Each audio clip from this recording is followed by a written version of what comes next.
मी रामकृष्ण विनायक अभ्यंकर, राहणार बोरोली, मुंबई.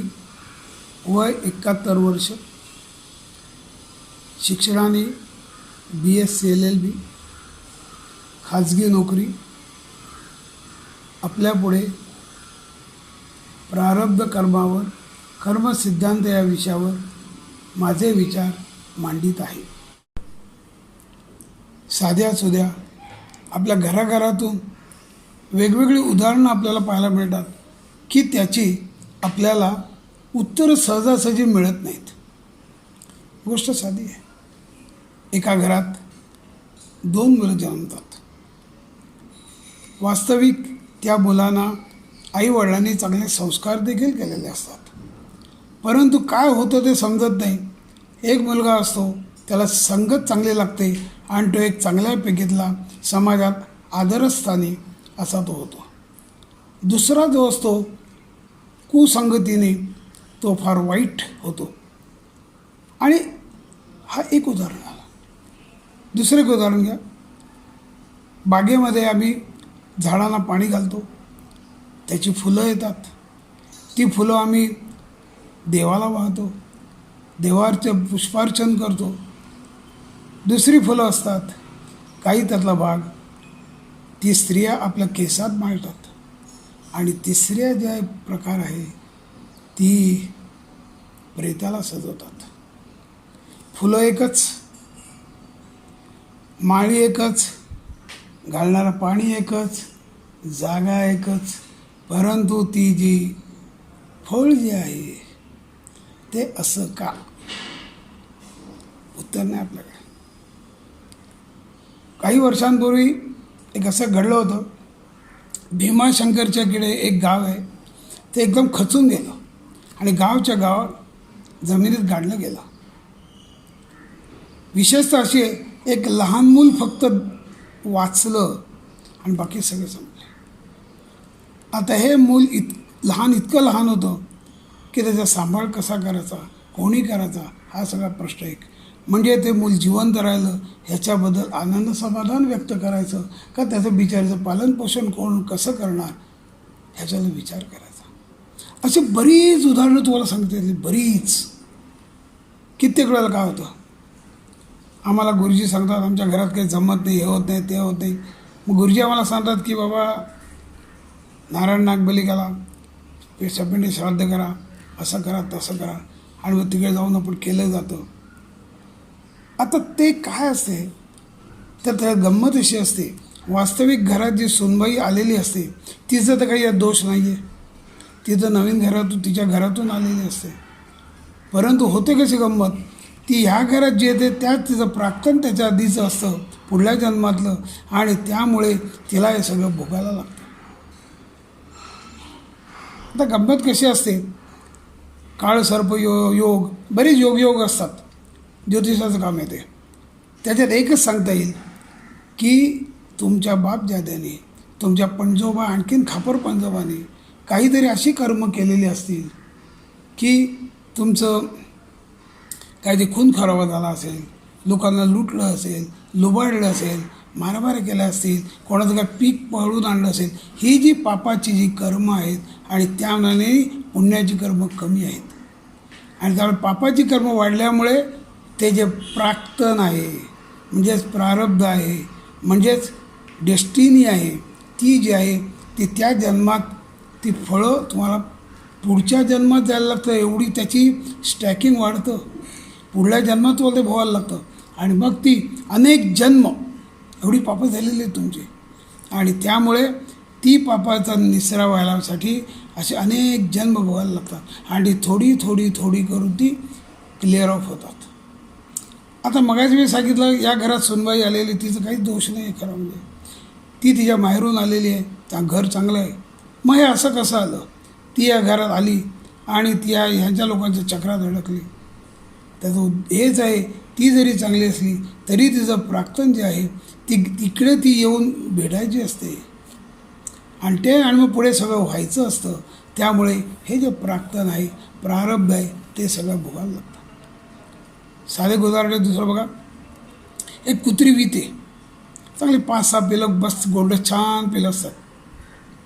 आणि बिचारी काहीतरी मिळेल का खायला मिळेल का बिचारे असतात ते बघत असतात. त्याच वेळेस एक श्रीमंत माणूस आपल्या गाडी घेऊन बाहेर पडलेला असतो. का कोण असतो? त्या 5-7 पिलांमध्ये एक पिलू त्याला फार आवडतं. एकदम का कोण आवडतं. मग ते त्या पिलाला गाडीत घेतो, आपल्या बंगल्यात आणतो, त्याचं पालनपोषण करतो, त्याला शिकवतो, चांगल्यापैकीतला तो आणि तो कुत्रा चांगल्यापैकीतला एक त्याचा रक्षक आणि त्याच्या कुटुंबाचा एक सदस्य होतो. त्याची पुण्य एवढी असते की याच्या घरात धार्मिक कार्य सारखी चालत असतात आणि तो तिकडे बसलेला असतो कान टवकारून. श्वान योनीत जरी जन्माला आलेला तरी तो कान टवकारून ऐकत असतो. मग त्याला विचार बाबा, एक साधू आला होता, त्याला विचारला, अरे बाबा काय असं काय. हा कुत्रा मी एक आणला पकडून, पिल्लं आणला, त्याला वाढवलं, त्याला चांगलं केलं आणि आता त्याचे असं मी चांगलं दिसतं आहे, मला छान आहे. मग आमच्या घरातलं एक सदस्य आहे, आमचं राखण करतो, आमचं सगळ्या बाजूने रक्षण करतो, चांगलं आहे सगळं. तर त्यांनी सांगितलं, तुम्ही जी 5-7 पिलातलं एक जे पिलो फक्त पकडून आणलं, त्याचं प्राप्त असं होतं की त्याला तुमच्या घरात येऊन त्याची चांगलं प्रगती व्हायची असते. बाकीच्याचं काय बिचारी किती जगतील, की काय खायला मिळतं, प्यायला मिळतं, काय जगतील सांगता येत नाही. हा गेल्या जन्मीचा हा जो कुत्रा तुम्ही आणलेला पकडून, तो गेल्या जन्मीचा शापित तापस आहे. तपश्चर्या करायला चांगला माणूस आहे, परंतु त्याच्यात असं काही घडलेलं आहे, काम चुकलं आहे. मग त्याला सांगितलं जातं, बाबा रे तुला असं असं पाप भोगायला लागणार आहे. तर श्वान तू आत्ता जातो आहेस का नंतर जातो तेवढं सांग. त्याला विचारलं गेलं वरती, तेवढं मला श्वानेने जाऊन दे. श्वाने आला, हे सगळं पुढच्या. आता हे जे सगळं काय प्रकार आहे की तुम्ही जर भोगताय सगळे आणि भोगायला लागताय, तिकडे तुम्ही म्हणाल आम्ही चांगली कामं करू आणि आमचं वाईटातलं थोडं निघून जाईल. नाही, तिकडे हा प्रकार नाही आहे. चांगलं कर्म केलं तर चांगलं फळं भोगता येतील, वाईट कर्म केलं तर भोगायला लागेल. आणि त्याचमुळे हे पाप पुण्याचा प्रकार आहे. कित्येक वेळेला आपल्या पुराणात, गुरुचरित्रात किंवा इतर भागवतात असे बऱ्याच केसेस आलेले आहेत. सांगितलेलं आहे की हा तो राक्षस असतो, ब्रह्मसंबंध असतो, अमुक असतो, तमुक असतो. मग हे कसं काय? हेच आहे प्रारब्ध कर्म. त्याच्या प्रारब्ध कर्माने त्याला ते भोगायला लागतं आणि मग असंच जेव्हा त्याचं ते पुण्यकर्माचं येईल तेव्हा त्याची सद्गतीने तो चांगला परत होईल. आता साधी गोष्ट तुम्हाला द्यायचं प्रिन्सिपल काय आहे? एकच आहे प्रिन्सिपल, जसं कर्म तसं फळ. न्यूटनचा लॉ लक्षात घ्या. तो काय म्हणतो? Actions and reactions are equal and opposite. क्रिया आणि प्रतिक्रिया एकमेकाच्या परस्पर विरोधी आहेत. For every action there is equal and opposite reaction. अहो, आम्हाला समजा हाताला काही झिणझिण्या आल्या, आम्ही समजा काही टाळी वाजवली, त्याच्या आम्हाला झिणझिण्या येत आहेत. आम्ही जर 100% किंवा 90% गुण मिळावेत असा जर अभ्यास केला तरच आम्हाला बऱ्यापैकीतलं फळ मिळू शकतं. पण जर आम्ही 40% अभ्यास केला तर काय तुम्ही नापास व्हाल. हे जे सगळं आहे, त्यामुळे न्यूटनच्या लॉप्रमाणे जसं तुम्ही ॲक्शन कराल त्याचे रिॲक्शन तुम्हाला मिळणार आहे. आणि त्यामुळे सिद्धांत हा जो आहे, कर्मसिद्धांताचा जो आहे, त्याच्यात हाच एक महत्त्वाचा भाग आहे की तुम्ही जसं कराल तसं भोगायला लागेल. अगदी साधं तत्व आहे. मग आता तुम्ही काय करणार? तुम्ही असं का प्रत्येक प्रत्येक याच्या योनी आहेत, वृक्ष आहेत, सगळी आहेत, ती सगळी कुठेतरी त्याच्या कर्माने तिकडे आलेली आहे. किडे, मुंगी, साप कोणी असतील. आणि नंतर मनुष्य प्राण्याला आपण देवाने बुद्धी दिलेली आहे. तो बुद्धीच्या ज्यावर चांगला विचार करू शकतो. मग तो म्हणे कसं काय शक्य झालं आहे बाबा? तर बाबा आमचं काहीतरी चुकलं असेल. मग त्याला काय मार्ग आहे? आपल्याला मार्ग असा एक आहे की तुम्ही चांगलं कर्म करा. आहे ते प्रारब्ध तुम्हाला भोगायचं आहेच, त्यातून तुमची सुटका नाहीच. म्हणून म्हटलेलं आहे की जर तुम्ही कर्म करताना प्रारब्धापुढे तुम्हाला भोग लागणारच आहे, त्यातनं सुटका नाही. ब्रह्मतया आडवा होणारे न चुके कदापि जरी ब्रह्मतया आडवा. आणि ब्रह्म जरी आडवा आला तरी तुझं होणारे कधी चुकणार नाही. एखादं तुम्हाला चांगल्या गोष्ट मिळणार असेल तर त्या मिळतीलही, आणि मिळणार नसल्या तर काहीही तुम्ही किती हपटापटी करा त्या मिळणार नाही. मग आता तुम्हाला देवाने बुद्धीची देणगी दिलेली आहे, त्याच्यावर तुम्ही आता काय करायचं? तुम्ही कमीत कमी पापकर्म होईल असं बघायला पाहिजे, आणि चांगलं कर्म होईल असं बघायला पाहिजे. कारण तुम्हाला देवानी ते निवडाची, त्याचा विचार करायची बुद्धीची देणगी दिलेली आहे. तुम्हाला विवेक बुद्धी दिलेली आहे. You can select, you can choose what is good and bad. What is good and bad you can select. हंस शुक्ल बकक शुक्लो को भेदो बकहंसयो निरक्षर विवेकेदो हंस हंस बक बघा. हंस आणि बघा दोघे गोरगोर पाणी छान एकदम, त्यांच्या पुढ्यात दूध आणि पाणी एकत्र करून ठेवा.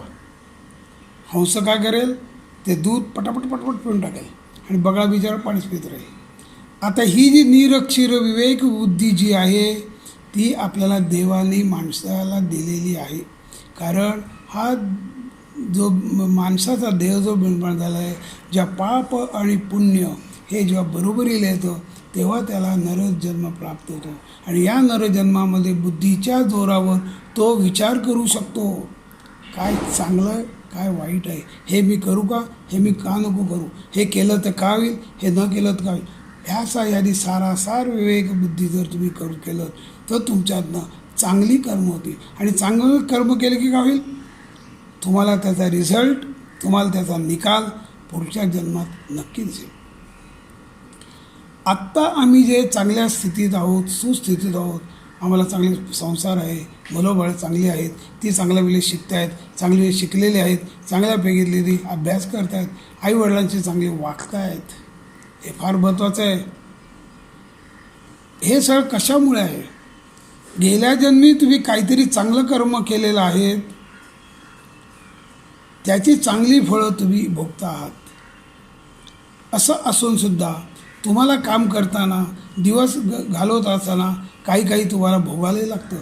ते भोगायला लागतं म्हणजे काय, ती परत तुमची जी वाईट कर्म असेल त्याची तुम्हाला ती भोगायला लागतात. त्यामुळे चांगली कर्म जास्तीत जास्त केली, आणि जे काय आधीचा जो निसरा झालेला आहे पापांचा, तो हळूहळू कर्म कमी करण्याचा जर प्रयत्न झाला तर तुम्ही हळूहळू चांगल्या एक शुद्धतेच्या स्थितीवर पोचाल. साधे उदाहरण सांगतो, अगदी सादर रामदास स्वामीचं उदाहरण घ्या. आज सगळ्यांना जगन्मान्य असलेले रामदास स्वामी, ज्यांना प्रत्यक्ष राम हनुमान भेटलेत, ते त्यांच्याशी बोलायचे, आणि त्यांनी संबंध आपला जीवनाचा क्रम चालवला, आणि लोकांना सुशिक्षित केले, भक्तीला लावले. याच्या मागे रामदासांचे 23 जन्म पिढ्या त्यांच्या म्हणा. विष्णू पूजा झालेली आहे, रामाची पूजा झालेली आहे, आणि सूर्यनारायणची पूजा झालेली आहे. ते जे त्यांनी त्याच्या 23 पिढ्यांनी जे काही पुण्यकर्म केलेलं आहे त्यांचं फलित स्वरूप म्हणजे रामदास स्वामी. प्रत्येक वेळेला तुम्ही कमीत कमी वाईट कर्म करायचं सोडून चांगल्याच कर्म केलं तर त्याचं जे वजन होते ते पुढल्या पिढीत होऊन पुढल्या येतं. श्रीकृष्णाच्या काळातला उद्धव होता, श्रीकृष्णाचा सखा मित्र, अत्यंत भक्त, परंतु त्याचं फलित स्वरूप संत नामदेव. असं एक जर तुम्ही बघायला गेलात ना तर तुम्हाला हेच आढळेल, तुम्हाला हे फलित स्वरूप तुम्हाला बघण्यासाठी तुम्हाला you have to sacrifice so many things.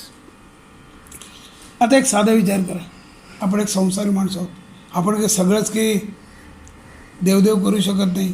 काहीतरी कर्म आहे आपल्या काही वाईट होणारच, आपलं काही चांगलं होणार आहे,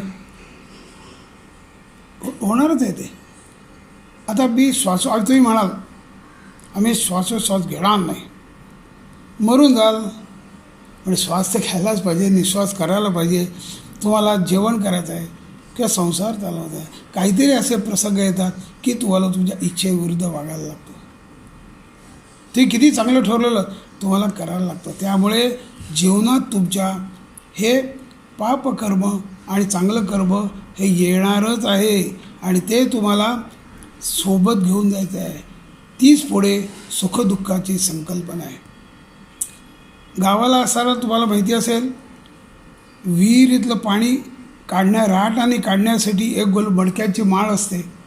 खालती पाणी भरलं जातं, वरती येतं, पन्हाळीत सोडलं जातं, ते पाणी झाडांना शेताला घातलं जातं आणि ते मडकी असतात, छोटी मडकी, ती परत खालती जातात. सुखदुःखाची संकल्पना याच्यातच बसलेली आहे.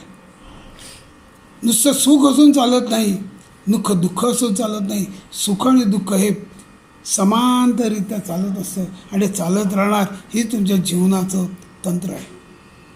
म्हणून तुम्ही आम्हाला देवा दुःख देऊच नको, सुखच दे, तसं नाही होणार. सुखदुःखे प्रत्येकाला आहेत. श्रीपाद शिवल्लभांचं उदाहरण घ्या.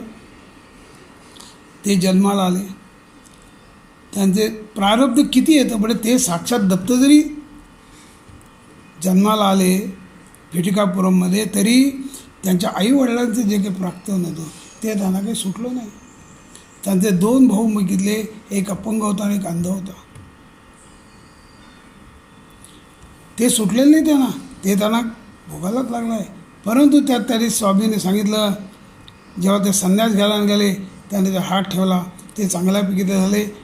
अंध होते ते चांगल्यापैकी डोळस झाले आणि अपंग होते ते चांगले सुरू झाले. तेच पुढे रामदास स्वामी, श्रीधर स्वामी असे जन्मात आलेले आहेत. आता हा जो काळ बघितला, श्रीपाद शिवल्लभांचा 1320 सालचा, 1320 ते 1350, आणि त्यानंतर हा जो पुढे जो घडत गेलेला आहे रामदास स्वामी म्हणजे 1600, त्याच्या पुढे हे सगळे अवतार जे आहेत, हे अवतार म्हणजेच तुझ्या प्रारब्ध कर्माची फळं आहेत, सुखदुःखाची फळं आहेत. आता कुंती होती, कुंती कृष्णाने विचारलं, आता तुला काय हवं आहे सांग, तुला साक्षात द्यायला होत, कारण तीच एक समजत होती, कृष्ण हा नुसता हा नाही आहे, गोरा खेळ गोकुळ नाही आहे, तो साक्षात परब्रह्म आहे, ती ओळखत होती. ती त्याला काय म्हणते, कृष्णा तुम्हाला सांगितलं असं बरं केलंस, परंतु काय माहिती आहे का, मला तो आपली दुःखातच ठेव. त्याच्यामागे कारण असं आहे, दुःखात जर का असाल तुम्ही तर तुम्हाला प्रभूची इच्छा होते, स्मरण करण्याची इच्छा होते. सुख आलं तुम्ही ते विसरून जाता. म्हणून सतत तुझं स्मरण होण्यासाठी मला दुःखच देतो आपला. येईल सुख काय पाठवड येईल ते येईल, पण मला तू आपलं दुःखच दे. हे कुंतीने कृष्णाकडे मागितलेले. तो कृष्ण सर्व तिला वाटेल ते द्यायला तयार होता. पण याच्यात कुंतीकडनं हेच शिकायचं आपल्याला की आम्हाला बाबा असं असं दे. आता प्रारब्ध कर्मात सुद्धा तुम्ही विचार केला, दशरथ राजाला पुत्र होत नव्हते, त्यांनी पुत्रकामेशी यज्ञ केला. त्याच्या आधीची भूमिका काय, श्रावणबाळाची कथा आहे. श्रावणबाळ ती कथा आपल्याला सगळ्यांना माहिती आहे. त्या श्रावणबाळाचे वडील म्हणतात, तू राजा कोण जो असशील तो, आम्ही आता म्हातारी माणसं आमच्या मुलाच्या नावाने प्राण सोडित आहोत, तू देखील पुत्र करून तू मरशील. दशरथ राजा अत्यंत दुःखी झाला. पण इकडे राजवाड्याला वसिष्ठांनी सांगितलेलं आहे, राजा का रडतेस तू, अरे पुत्रानं तू रडतेस ना, एक पुत्रकामेशी यज्ञ कर आणि त्या श्रावणबाळाच्या आईवडिलांनी तुला जो शाप दिलेला आहे तो शाप काही फलद्रूप होईल, पुत्र मरशील, याचाच अर्थ तुला पुत्र होणार आहेत. याला काय म्हणतात, वाईट दिवसाचा सकारात्मक विचार, पॉझिटिव्ह थिंकिंग. तुम्ही प्रत्येक तुमच्या दुःखाच्या काळात प्रारब्ध आणि दुःख भोगी असताना तुम्ही जर पॉझिटिव्ह थिंकिंग केलं, सकारात्मक विचार केला, तर तुम्हाला त्यातून नक्कीच चांगलं होईल. तुझं मन जर शुद्ध असेल, पवित्र असेल, पॉझिटिव्ह असेल, तर तुम्हाला त्याच्यापासून मिळणारी फळं ही केव्हाही चांगलीच असतात. आता एका ठिकाणी माझ्या वाचनात आलेलं आहे, सध्या जे मोठे मोठे राजकारणी गुंड जे सगळे आहेत, मोठे ती पापच करतात. मग म्हणजे जगतात कशा एवढी? ते जगतात याचा अर्थ त्याला पाप अजून करायचं आहे. शिशुपालाचे 100 अपराध व्हायचे होते तेव्हा कृष्ण मारणार होता त्यांना. आणि त्यामुळे मला वाटतं दत्ताच्या एका पुस्तकात वाचलेलं आहे, त्या त्यांनी काय सांगितलं की ते नरकवास भोगत हे राजकारणी लोक जे आहेत, ज्यांनी त्रास दिलेला आहे, गुंड प्रवृत्तीचे लोक आहेत, त्यांनी सगळा त्रास दिलेला आहे, ते अत्यंत वाईट हलाखीच्या स्थितीत आहेत.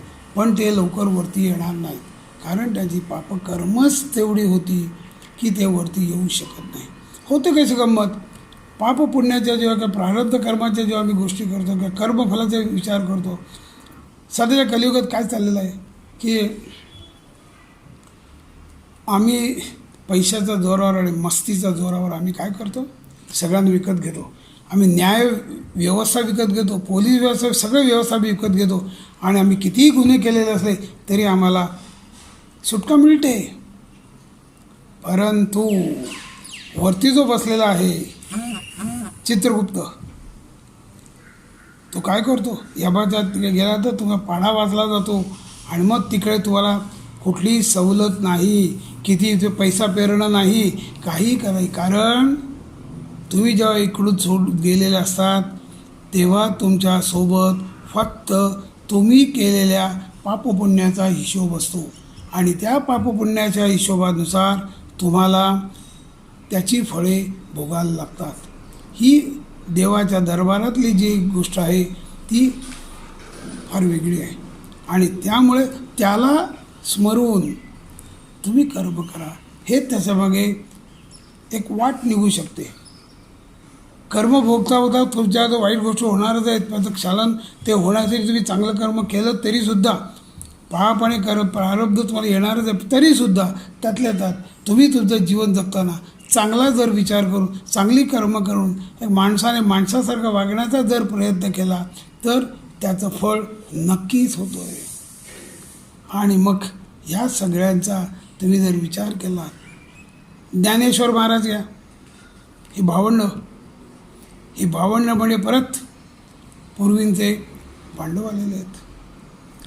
त्याच्यापुढे विचार करा, त्याच्यापुढे चाफेकर बंधू आलेले आहेत, सावरकर बंधू आलेले आहेत. पण ही जी तुम्हाला जे आहेत त्यांनी केलेलं अनेक पिढ्यानपिढ्या केलेलं कर्म ते तुम्हाला पुढे फलद्रूप होतं.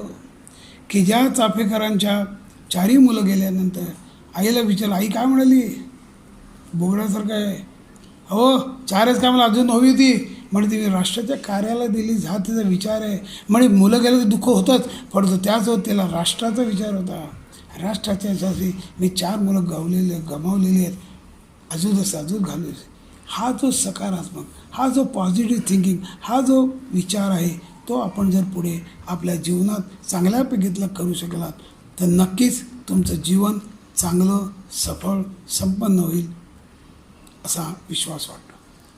हे आपलं जगावं, प्रत्येकाने ते जगण्याचा प्रयत्न करावा आणि त्याप्रमाणे वागावं, असं एक मला या माझ्या प्रवचनाद्वारे सांगावंसं वाटते. यात माझं स्वतःचं काहीही नाही. त्या न्यूटन आला, आपलं पुराण आलं, भूगोल आला, इतिहास आला, सगळं आलं. माझं स्वतःचं काही नाही. मी फक्त इकडून घेऊन तिकडून घेऊन जरा त्यातल्या तर चांगल्या रीतीने बसवण्याचा प्रयत्न केलेला आहे. बघा तुम्हाला आवडतं का? असेल तर मला रिॲक्ट करा. आभारी आपला.